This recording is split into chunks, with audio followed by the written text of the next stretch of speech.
بسم اللہ الرحمن الرحیم۔ السلام علیکم رحمۃ اللہ وبرکاتہ۔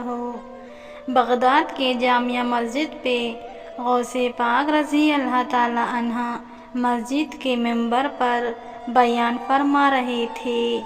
اس بیان میں آپ سے کئی لوگ فیض پا رہے تھے۔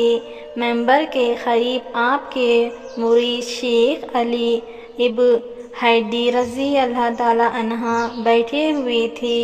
شیخ علی ابن حیدی رضی اللہ تعالی عنہ کافی پریشان تھے۔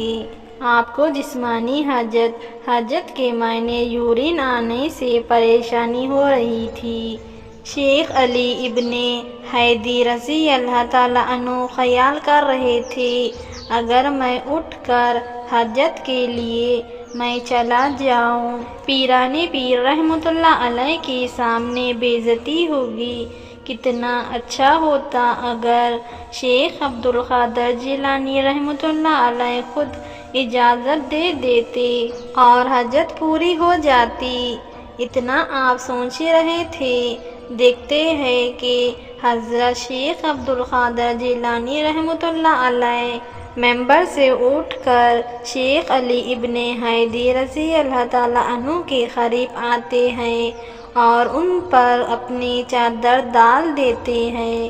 ماشاءاللہ، شیخ ابن حیدی رضی اللہ تعالی عنہ نے اپنے اوپر سے چادر ہٹاتے ہی اپنے آپ کو ایک ویران جنگل میں پاتے ہیں۔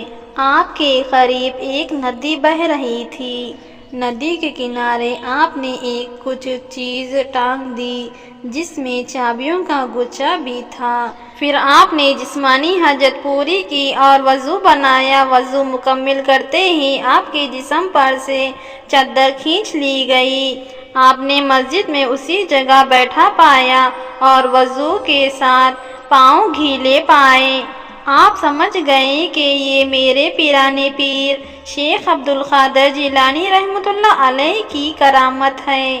ماشاءاللہ، وقت تو ختم ہوا اور جمعہ عطا کیا گیا۔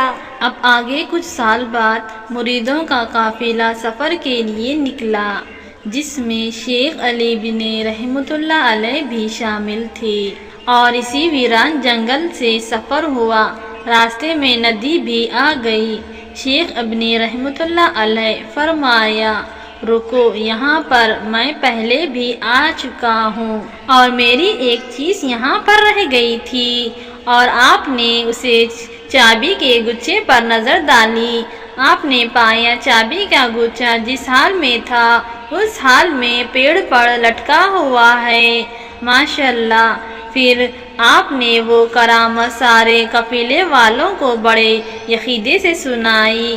یہ شیخ عبد القادر جیلانی رحمۃ اللہ علیہ کی کرامت تھی۔ ماشاءاللہ، امید کرتی ہوں آج کا یہ ہمارا پیارا واقعہ آپ کو پسند آیا ہے، تو ہماری ویڈیو کو لائک، ہمارے چینل کو سبسکرائب کرنا مت بھولنا۔